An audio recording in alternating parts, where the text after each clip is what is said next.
Bahkan Nabi SAW sudah menjelaskan Masjidil Aqsa itu akan dikepung oleh orang-orang Yahudi. Itu sudah dulu, sejak lama Nabi Muhammad SAW memberitakannya untuk kita.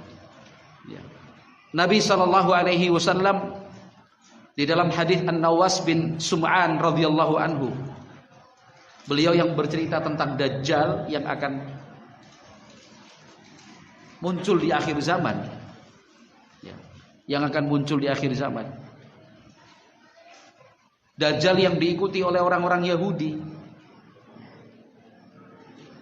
itu akan dibunuh oleh Nabi Isa alaihissalam di sana, di tempat yang tidak terlalu jauh dari Masjidil Aqsa. Nah, Nabi Isa alaihissalam dalam keyakinan umat Islam itu hidup, masih hidup di atas langit sana. Di akhir zaman akan turun. Nabi Muhammad alaihissalam bersabda dalam hadis riwayat Muslim 2937, "Fa bainama huwa kadzalika," ketika Dajjal kondisinya seperti itu, idz ba'atsallahu al-Masiha ibnu Maryam alaihi salatu wassalam yanzilu indal manaratil bayda syarqi Dimashq baina mahrudatain. Nabi Isa alaihi salam turun dari langit di arah timur kota Damaskus, Suriah, di menara berwarna putih. Itu Nabi Isa alaihi salam turun sana. Nah, kemudian fala yahillu likafirin yajidu riha nafasihi illa mata wa nafasuhu yantahi haitsu yantahi tarafuh. Setiap orang kafir yang bisa mencium wangi nafasnya Nabi Isa alaihissalam pasti mati. Padahal aroma nafas Nabi Isa alaihissalam itu sejauh beliau memandang. Fayatlubuhu hatta yudrikahu bibabi luddin fayaqtulahu. Nabi Isa turun itu mencari Dajjal. Sampai kemudian beliau, Nabi Isa alaihissalam, temukan Dajjal di pintu Lud namanya. Fayaqtulahu, dan di sanalah Nabi Isa alaihissalam membunuh Dajjal. Ma'asyiral muslimin wal muslimat rahimani wa rahimakumullah. Di dalam hadis yang lain, hadis Samurah bin Jundub radhiyallahu anhu yang diriwayatkan oleh Imam Ahmad rahimahullah, Imam Ibnu Khuzaimah, Al-Hakim, At-Tabrani dengan yang lainnya, Nabi Muhammad sallallahu alaihi wasallam menceritakan dalam hadis yang panjang antara lain, wa innahu yahsurul mu'minina fi Baitil Maqdis. Dajjal itu akan mengepung Baitul Maqdis. Fayuzalzaluna zilzalan syadida thumma yuhlikuhu Allahu wa junudah. Kemudian pihak pengepung ini akan mengalami gempa dan goncangan yang sangat hebat sekali. Lalu Allah Subhanahu wa taala menghancurkan dan mengalahkan serta membinasakan mereka yang mengepung itu. Hatta inna jazamal haiti au aslal haiti, bahkan dalam riwayat yang lain wa aslas syajarati la yunadi ya mu'min au ya muslim hadza yahudi. Dalam suasana perang seperti itu, orang Yahudi sudah hancur, kalah.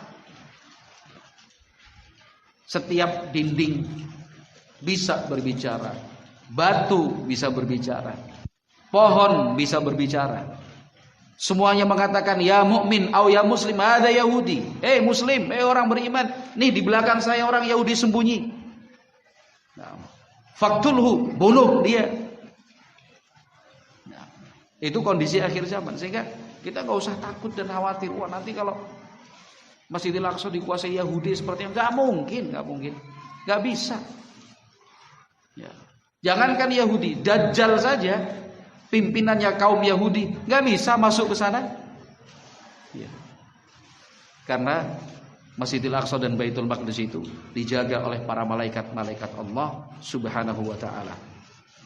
Nah, Al-Imam Ahmad rahimahullahu taala dan Al-Imam Tirmidzi dan yang lain meriwayatkan sebuah hadis dari Rasulullah sallallahu alaihi wasallam. Beliau menyatakan, yaqtulu ibnu Maryam ad-Dajjal bi Babiluddin. Nabi Isa bin Maryam akan membunuh Dajjal di gerbang Lud namanya. Di manakah Lud itu? Lud adalah sebuah wilayah di negara Palestina sekarang. Kurang lebih 16 km dari arah kota Yafa dan 5 km dari arah kota Ramallah.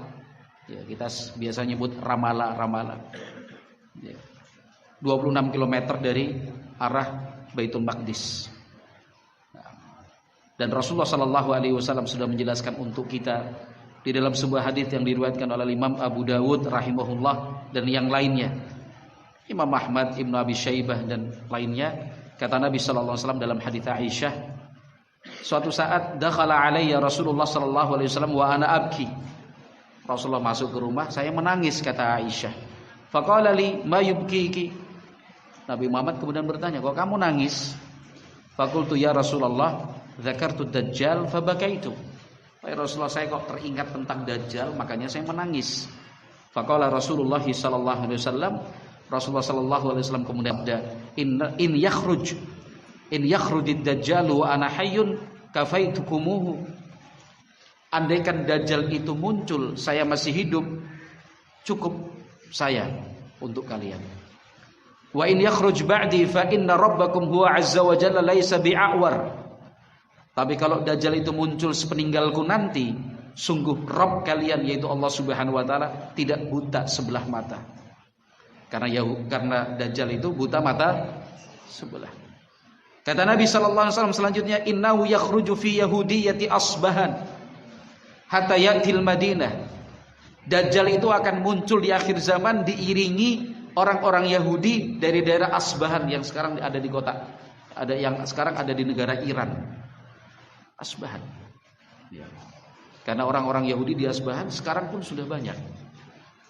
Hatta ya'tiyal Madinata fayanzilu nahiyataha walaha yawma idzin sab'atu abwabin. Dajjal dan pasukan Yahudi ini akan mengarah ke kota Madinah. Mereka akan bertempat di salah satu sudut kota Madinah. Kota Madinah itu sendiri saat itu kata Nabi sallallahu alaihi wasallam ada 7 gerbang besar, ala kulli naqabin minha malakani. Tiap-tiap gerbang dijaga oleh 2 malaikat. Tak bisa masuk ke kota Madinah Dajjal dan pasukannya. Nah, diusir oleh malaikat, Dajjal dan pasukannya akan mengarah ke negeri Syam. Yang kemudian di sana di daerah Palestina Nabi Isa alaihi salam turun membunuh Dajjal di pintu atau gerbang Lud namanya. Dajjal mati, Yahudi habis. Tidak ada lagi yang tersisa satu Yahudi pun di atas muka bumi ini. Mati semua. Kata Nabi sallallahu alaihi wasallam, "Tsumma yamkuthu Isa alaihi salatu wassalam fil ardi arba'ina sanatan imaman adlan hakaman muqsita."